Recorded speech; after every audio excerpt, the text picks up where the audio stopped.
New Thought Media Network proudly presents Lindsay Leimbach, Practicing Infinite Possibilities, Fridays at 10 a.m. Mountain Time, 9 a.m. Pacific.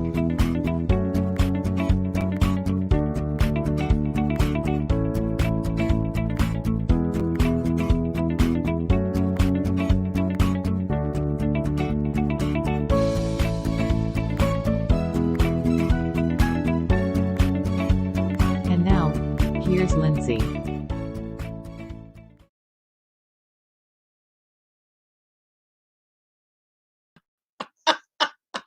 I guess I need to hit on me to come on. Welcome, everyone.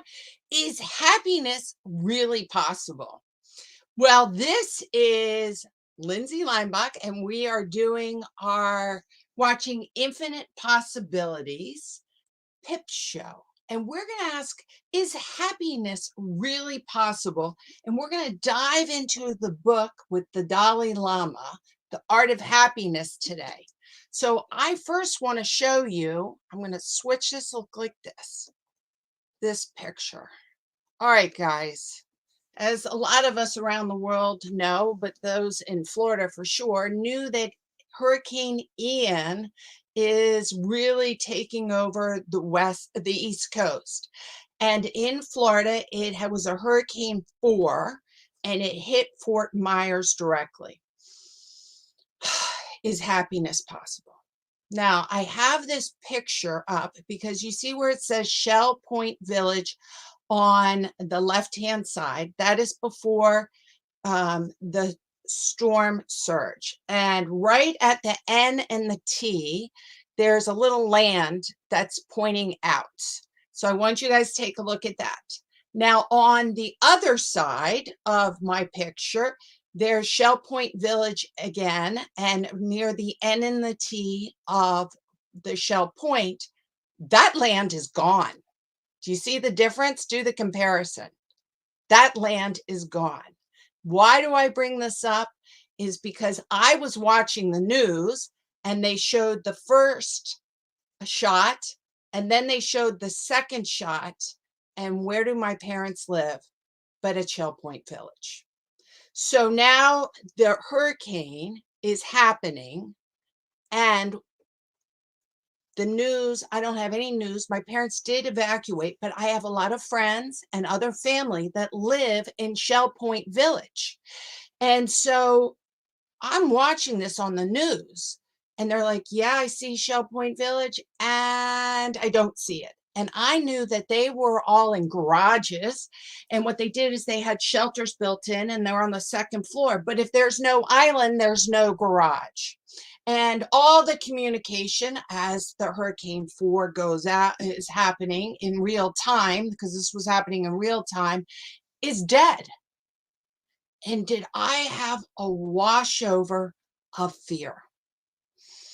Oh my God, did my brain go, oh my God, are my friends drowning? What is going on? It like overtook me. And I had to really sit back and I actually rewound it. And then I took pictures of the TV. That's what you just saw, is pictures of the TV. And I'll just jump ahead. Everyone is fine. So you don't have to go through the fear that I went through. But let's go back to, is happiness really possible? This is the question I'm asking you, because this is Hurricane Ian. Well, we all know there's going to be another hurricane and it's going to hit somewhere else. And there's starvation and there's war and there's fires. I live out in California. There's fires. So we are always bombarded by real things that happen to us. And can we actually cultivate happiness within our heart, even when we are dealt cards, the cancer card, someone died card, a funeral card, whatever it is, dealt these cards in the human experience? It's a good question. So let's dive into that today. Let's dive in with the art of happiness, of what the Dalai Lama says about that. we've been doing this all month, is diving into the art of happiness all September. So you can go back in the other episodes and see what other people on other points of view have said.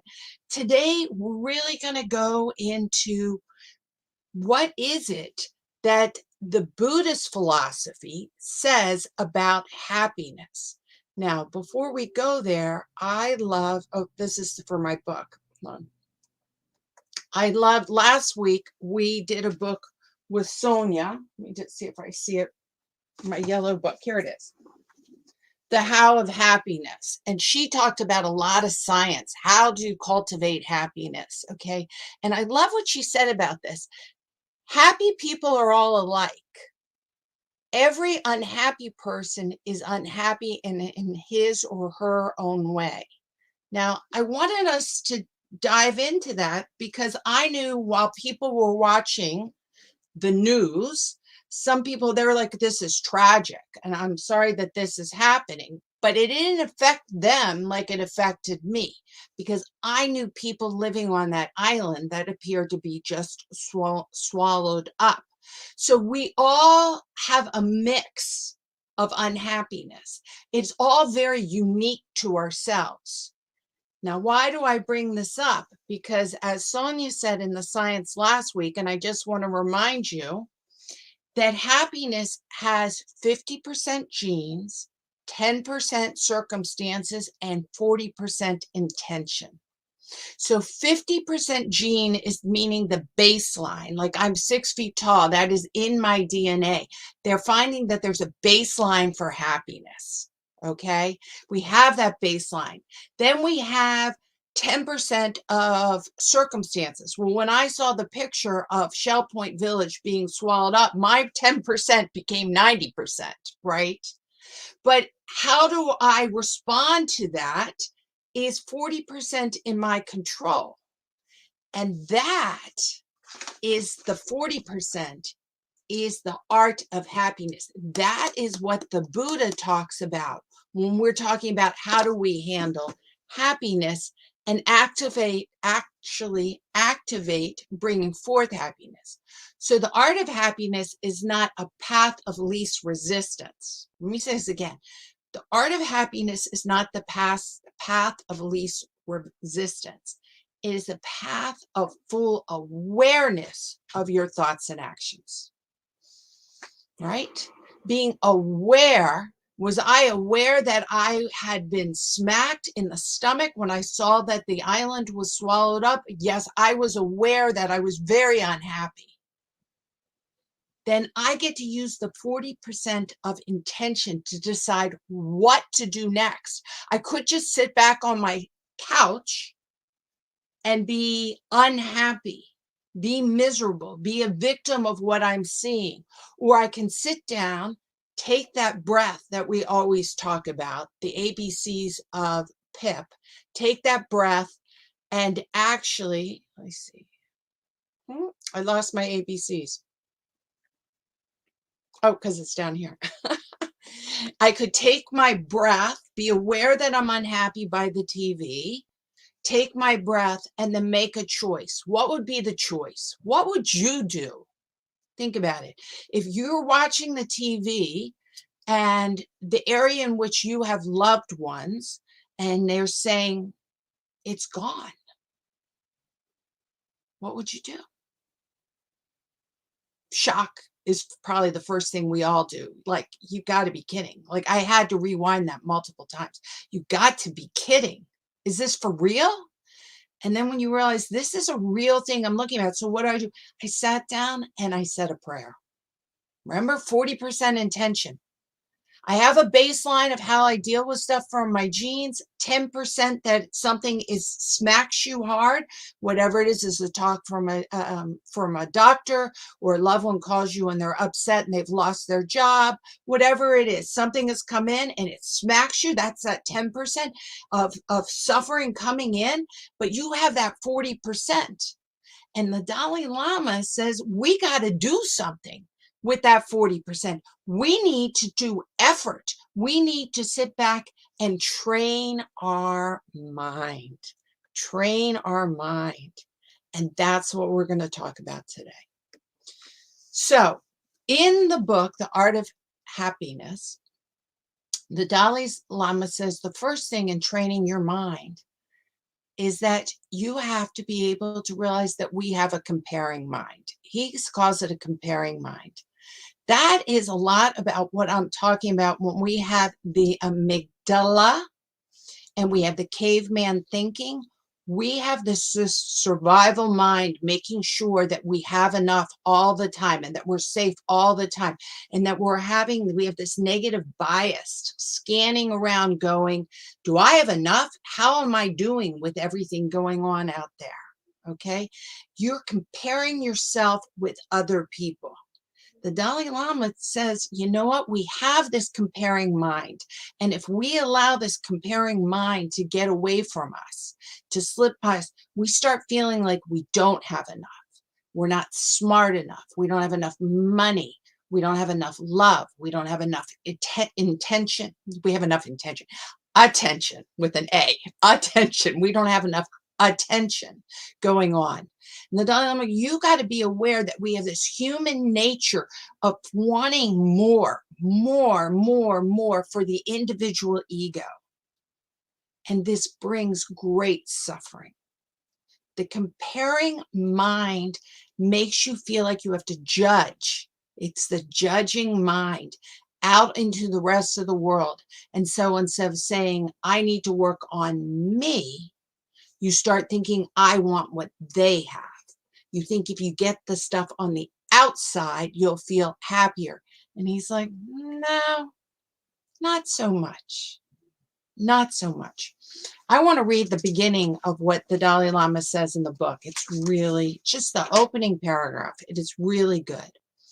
I believe that the very purpose of our life is to seek happiness. So the Dalai Lama says seeking happiness is our purpose. That is clear. Whether one believes in religion or not, whether one believes in this religion or that religion, we are all seeking something better in life. It's not true. We're always wanting to have better in life, right? So I think the very motion of our life is towards happiness. This book is great because it's written in like conversation, which is awesome. So the person that's interviewing the Dalai Lama says, but is happiness a reasonable goal for most of us? Is it really possible? This is his answer. Lean in with me. This is what the Dalai Lama says. Yes. The answer is yes, guys. The good news is yes. I believe that happiness can be achieved through training the mind. Training the mind. And that's why a lot of times people don't think of Buddhism as a religion, as more as a philosophy, because Buddhism really has a pathway of how to train your mind. It's not an outside God that you're looking for. It's your inner self, your inner God, your inner in here, your responsibility, that 40% that Sonia talks about, that intention, that ability to master that 40% makes the difference between someone who is happy and someone who is not. But everybody is wanting happiness, but we need to do the effort. So the first step, he said, as I was saying, is that we got to understand that we have the root of a comparing mind, thinking that we don't have enough. And that if we can let go of that concept that we don't have enough outside of ourselves, we get to come in to our inner peace. We get to come into our inner peace. Good morning, Jackie. I know Jackie is my friend, and she works on this all the day to be able to join here and make the effort. That is what I'm talking about. Jackie is here with the ability to know that you have to show up and you have to do the work. And that is so awesome. Let me go down to the next thing he says.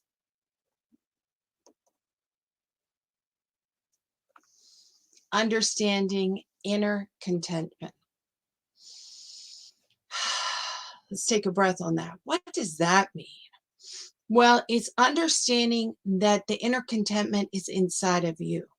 And if we have this comparing, this mind that's seeking outside of us all the time, you want this, you want it to be different, right? He says, do you want something, or is it really a want, or is it a need? Okay, so inner contentment goes, you have to understand you do need your needs. I need to have shelter. I need to have food. But wanting is a desire that can actually get us out of ourselves. So you want to understand that there is good desire and there's bad desire. But good desire is when you're wanting to be, or when you're needing and cultivating happiness within yourself. Okay, so that is good desire. Doing the effort, finding the time to show up to New Thought Media Network and watch these programs, to reading books that cultivate things that are better than for inside of you. Those are good desires. He says there's also poor desires. That's when you start using that comparing mind and you start wanting to be better than somebody else. Instead of just better than who you can be, meaning that you're always cultivating and learning and growing, you're actually competing on the outside and doing the judging mind. So when he says, when you have a desire and you want to have inner peace, hold the desire in your hand, hold it in your desire and look at it and say, is this a good desire or is this a negative desire? And how do you look at that? Go, is it a wanting that I want because I feel unsatisfied with the comparing mind?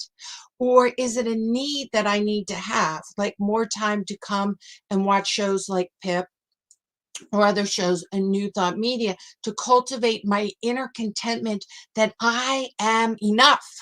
I am enough inside of you. It's your brain that you are cultivating. It is your heart that you are opening up. It is your practice of forgiveness. It is your practice of prayer, not somebody else's. Doesn't matter how they're doing it. How are you doing it? How are you doing it?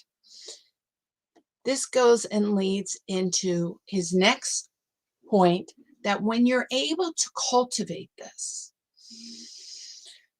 I'm not comparing on the outside. That means I'm letting go of that judgment mind. That was number one. I'm building up that inner contentment, meaning that I understand I have desires, but I'm going to allow those desires to be positive desires, not desires of just trying to keep up with the Joneses. They're desires from my heart.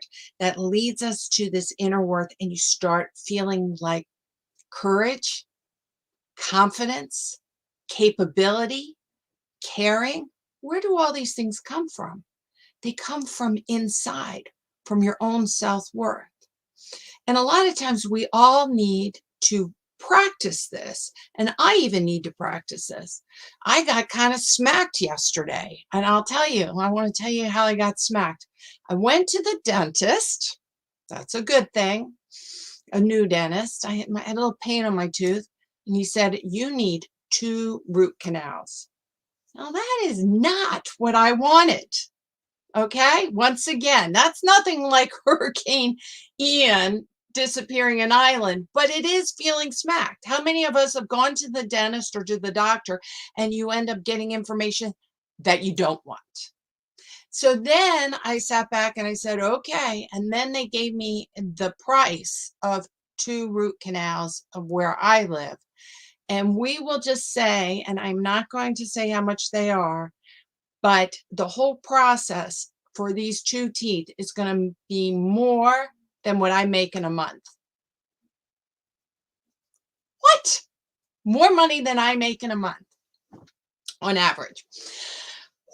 That's another smack. Who many have gotten that bill from the dentist, the doctor, the mechanic, whatever it is, the children who lost their job, whatever it is, you get that smack.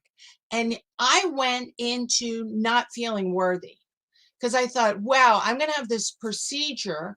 And it wasn't so much that I can't afford it. You know, we have a savings and that's what savings are for. But it was the concept that I don't make enough money to match the bill for the dentist. And I felt, and I called up my husband. I said, I feel so unworthy. How can I make so little amount of money that I can't even pay my dentist bill? And my husband, oh, this is why I picked him. This is why we all need to have a mindfulness partner in our life. He said, Lindsay, we chose to live a simple life and to help people. And you could have gone corporate and made a ton of money, and you chose not to because it's from your heart. Your inner value is so much bigger in what you do. And I thought, he's right.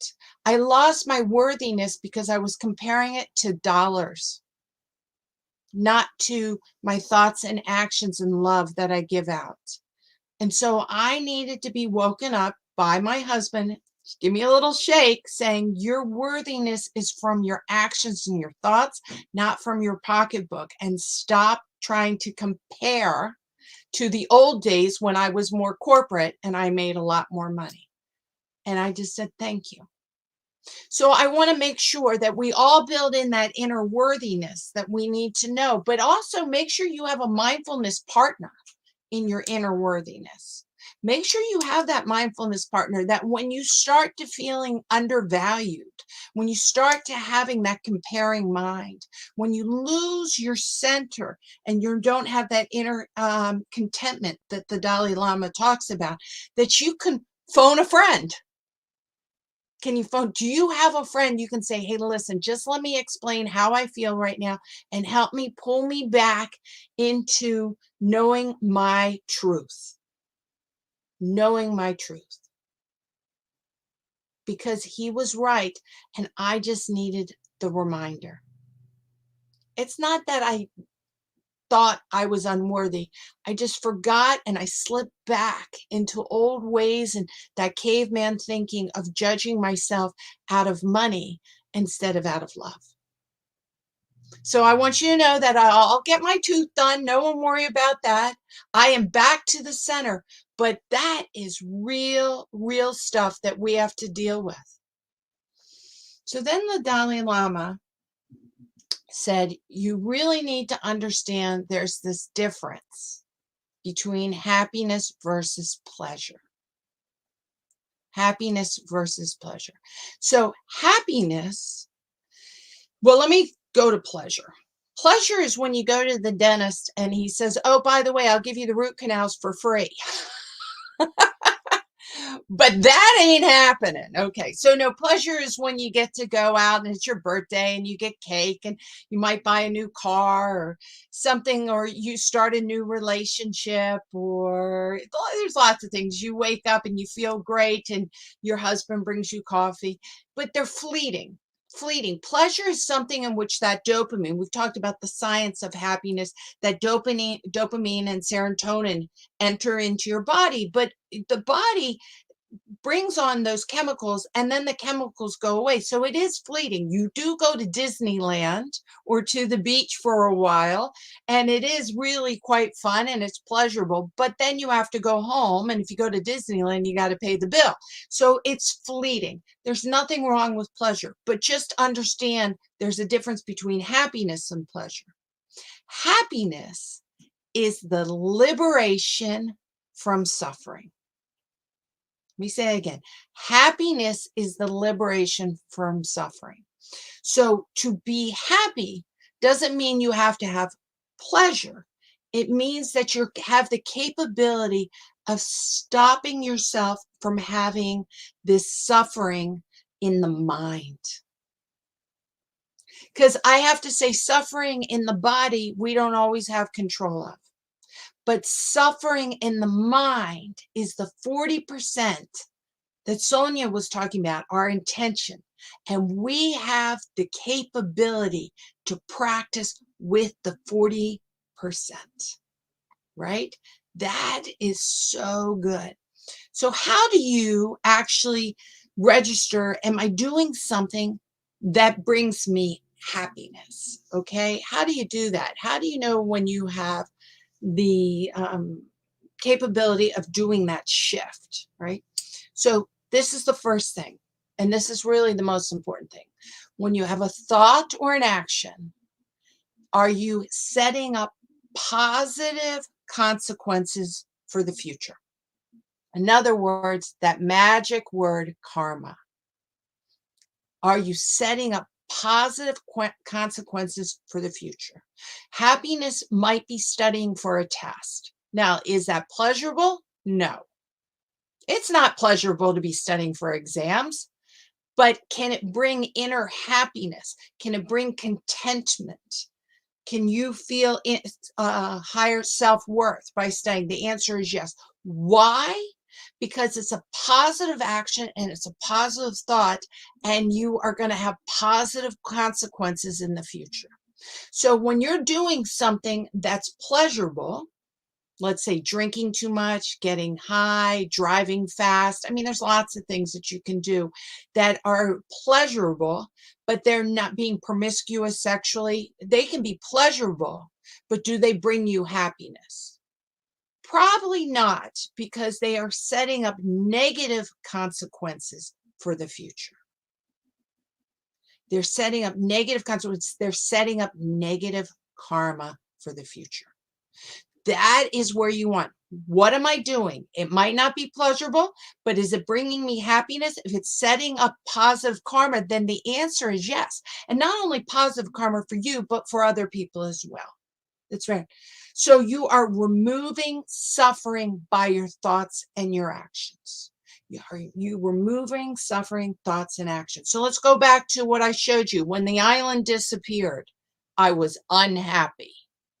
But then I had to sit back, and I did not want to perpetuate fear within myself or fear within my community. So I didn't run around. I talked to my husband about it, but I didn't get on Facebook saying, I think everyone drowned. Because what is that doing? By me putting out poison just spreads poison, which is negative karma. I sat back and I said, I need to have a prayer. I need to go into affirmative prayer right now, send blessings, know the truth, know the highest, get myself centered, and then find the facts out. Find the facts out. The truth is the island didn't go under. Yeah, it got surged and cars were ruined and everything, but everyone and the animals were all safe. And I want to say the animals. I just love all those animals in Florida. And may they all be safe too. So what is the blessing that I give right now? What is the blessing that I give to the people that are dealing with Ian at this moment, that are on the East Coast, and the ones that have the after effect, or the ones in Cuba? This isn't just a United States thing. This is a world problem that we have with global warming and extreme weather. I send the blessings that they may have the energy. May they even have my extra energy to be resilient. May they have the energy to be resilient, and may they be able to be happy. I'm not saying pleasurable, but happy. May they be able to make good choices to set up in the rebuilding of their community to be better than ever has been. What else can I do? But love the people and give them energy so that they can deal with whatever's on their plate. We have the capability of understanding the difference between happiness versus pleasure all the time. So when you're doing something and you're feeling very happy, that's fine. And if it's pleasurable, that's fine. But if it's fleeting, meaning it's going to disappear, no, that's pleasure. If it's something you're doing and it's hard and it's difficult, but you're putting right effort and right action, then tell yourself, I'm actually building happiness myself because I'm bringing in right karma. Now, I want to just show you guys one other thing. Let's see. If I go to here, this is a picture of my trip with my husband to Northern California. And this was happiness, and it also was pleasurable. We did this long drive through the redwoods in Jebediah State Park. And I said, pull over. And we went in this back trail and we sat on this log. And I said, let's meditate and let's just take this time to be silent and present in the trees, in the trees. He said, okay. And we were working on just being centered and really feeling it and really allow ourselves to be there. And then my husband said, look up, because my eyes were closed. He goes, look how the sun is hitting us. The sun was peeking through all these huge redwood trees and casted that beam of light on us while we're on the log. And I said, let's kiss and get the picture. Look at that moment. Isn't that magical? And then I turned the camera around and I took a picture of what it looked like going the other direction, the sun coming through the trees. This is happiness and this is pleasurable. I want you to know this is both. It was pleasurable because it was happening with my husband, but it was happiness because we were taking it in together and we were having this experience together. I'm trying to find there it is. So when I'm ending this talk in this month about happiness, I want you all to remember, think about that happiness takes actions. Let me take this out. I can do it. I did this differently than I did last time. So it went to the whole page, which is very good. But now I have to figure out, there we go. I'm back. I want you guys to remember when we're training our brains for happiness, we want to do things that are repetitive so they go into our mind. We want to do things that have great feeling to them. So actions and thoughts, do them repetitively and have that feeling of feeling interconnected and opening your heart and really feel it.